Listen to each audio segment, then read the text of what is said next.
Imaginez les amis un match de football si intense, si chargé en haine et en tension qu'il finit par déclencher une guerre entre deux pays. Une vraie guerre avec des avions de combat, des bombardements et des milliers de morts. Eh bien, vous ne rêvez pas, c'est ce qui s'est exactement passé en 1969 entre le Salvador et Honduras, lors des qualifications pour la Coupe du Monde 1970. Un vrai match officiel. Et oui les amis, aujourd'hui dans les histoires cachées du football, on plonge dans l'histoire méconnue de la guerre du football, un conflit de 100 heures qui a vu des nations s'affronter à la fois sur le terrain et sur le champ de bataille. Mais avant d'aller plus loin les amis, pensez à vous abonner pour ne louper aucune de mes publications.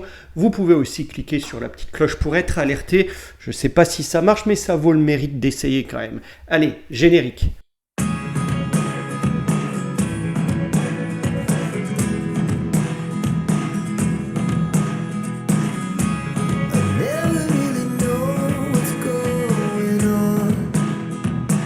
Bonjour les amis et bienvenue dans cette nouvelle vidéo des histoires cachées du football, cette série dont vous avez l'habitude maintenant depuis quelques semaines. Je ne sais pas combien de temps elle durera, elle sera certainement recoupée d'autres vidéos comme il y a déjà pu avoir, mais tant que j'ai des idées, on continue. Et donc ici, pour cette vidéo, nous sommes à la fin des années 60, l'Amérique centrale est en crise, le Salvador, pays densément peuplé, et le Honduras, un territoire beaucoup plus vaste, mais en grande difficulté économique, sont en pleine tension politique. Et comme souvent, vous le connaissez maintenant avec ces vidéos, eh bien le football va devenir bien plus qu'un jeu. On voit tout ça ensemble, c'est parti. Alors les amis, je vous donne d'abord le contexte et vous allez voir qu'il est très explosif. Le Salvador, je l'ai dit en introduction, c'est un pays surpeuplé à la fin des années 60. D'ailleurs, beaucoup de Salvadoriens émigrent au Honduras pour travailler la terre. D'ailleurs, l'année qui nous intéresse, l'année 1969, le Honduras lance une grande réforme agraire qui expulse des milliers de Salvadoriens. Alors, je ne rentre pas dans les détails de cette réforme, on n'est pas sur une chaîne qui traite de ce sujet-là, mais il faut savoir que c'était le cas à ce moment et des milliers de Salvadoriens doivent rentrer au pays. Du coup émerge de là une certaine montée de xénophobie au Honduras. Violence, agression et pillage contre les terres salvadoriennes. De l'autre côté de la frontière, l'État salvadorien proteste et la tension entre les deux pays monte dangereusement. Si on se déplace maintenant sur le terrain du football, la rivalité existe déjà entre les deux nations. Et en plus, le tirage au sort des qualifications pour la Coupe du Monde 70 les met face à face en match aller-retour. Avec la montée du nationalisme dans ces deux pays, ces matchs ne sont plus juste du football. Ils deviennent une question de fierté nationale et donnent sur le terrain comme en dehors un contexte donc vraiment explosif. Le premier match a lieu le 8 juin 1969. Le Salvador joue au Honduras et donc le Salvador subit une pression énorme. La nuit précédant le match, les supporters honduriens harcèlent l'équipe du Salvador avec des cris, des pétards, des coups sur les fenêtres de l'hôtel. Sur le terrain, avec ce contexte, le Salvador s'incline 1-0 à la toute dernière minute. Suite à ce match, et pour rajouter un peu de l'huile sur le feu, une jeune salvadorienne se suicide et ce geste transforme sa mort en symbole national. En réponse, la presse salvadorienne attise encore plus la haine. Le deuxième match a lieu une semaine après, le 15 juin 1969, au Salvador. Même scénario, mais inversé cette fois. C'est donc l'équipe hondurienne qui vit un véritable enfer avant le match. Dans ce climat hostile, le Salvador l'emporte quand même 3-0. La presse hondurienne parle d'enfer. Et de nombreux Salvadoriens vivant au Honduras, donc, on l'a vu tout à l'heure, il y avait énormément d'exode des Salvadoriens vers le Honduras.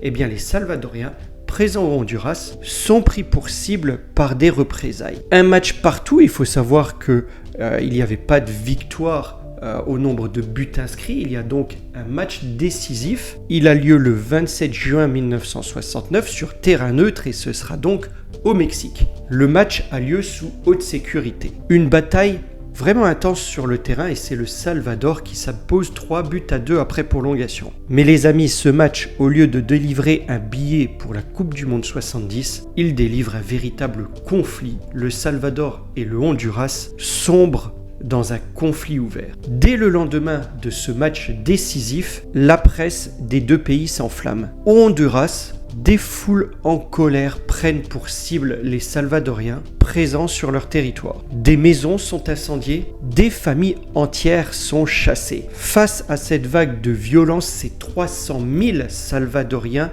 qui fuient le Honduras, parfois sous les balles. Le gouvernement salvadorien accuse le gouvernement hondurien de ne pas protéger ses citoyens et exige des mesures immédiates. En réponse aux exactions contre ses citoyens, le Salvador prend une décision radicale. Il décide d'attaquer militairement le Honduras. Dans l'après-midi du 14 juillet 1969, l'armée de l'air salvadorienne bombarde plusieurs villes honduriennes, notamment la capitale. Simultanément, des troupes terrestres pénètrent dans le territoire hondurien et prennent directement le contrôle de plusieurs villes proches de la frontière. Le Honduras naturellement riposte avec ses propres bombardements et une résistance au sol plus forte que prévu. Le Salvador a initialement l'avantage car son armée est mieux équipée et plus nombreuse. On l'a vu en introduction, le Salvador est un territoire plus densément peuplé. Mais le Honduras connaît mieux son territoire et reçoit rapidement le soutien de ses alliés. En seulement 4 jours de guerre, entre 3000 et 6000 personnes meurent, principalement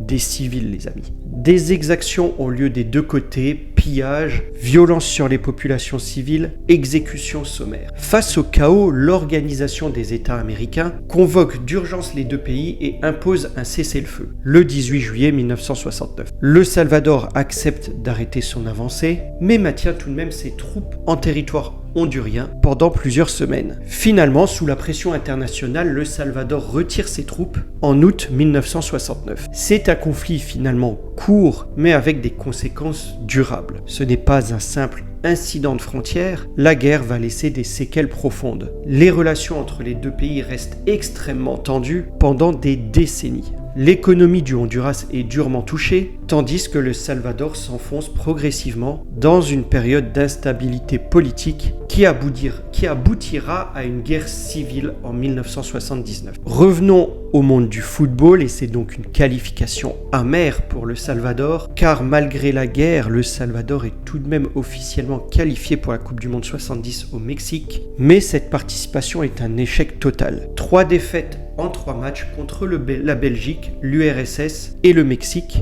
Aucune victoire, aucun but marqué. Une équipe marquée par le conflit et les tensions, donc sans préparation sérieuse. Et le contexte d'après, après 1969, les matchs entre le Salvador et le Honduras ne sont plus possibles. Pendant plus de 10 ans, ces deux pays refusent d'affronter leurs voisins, même en match amical. Il faudra attendre les années 80 pour revoir un match entre le Salvador et le Honduras, dans un climat toujours tendu. Ce conflit a rendu les relations entre les deux pays extrêmement compliquées. La frontière reste militarisée pendant plusieurs années. Le traité de paix officiel ne sera signé qu'en 1980, soit 11 ans après la guerre, bien que celle-ci n'ait duré que 100 jours. Et des tensions subsistent encore aujourd'hui, notamment sur les questions migratoires. Vous voyez les amis, encore une fois, cette guerre montre comment un simple match peut déborder quand il y a un contexte géopolitique déjà prémonitoire, en tout cas quelque chose qui fait chauffer la marmite. On voit très bien que le football peut devenir un catalyseur et bien plus qu'un jeu. En clair, on va pas se le redire, le football est une passion, mais quand il est instrumentalisé, il peut devenir un catalyseur de conflits bien réels. Et c'est pas la première fois que j'en parle ici. Alors après cette série de quelques vidéos, vous avez vu que le football peut amener des soucis particuliers et je ne remets pas en cause la beauté de ce sport également, peut-être que je ferai des vidéos un peu plus joyeuses sur ce thème-là, mais est-ce que vous pensez les amis, d'une vraie question, que le football est encore aujourd'hui un outil politique?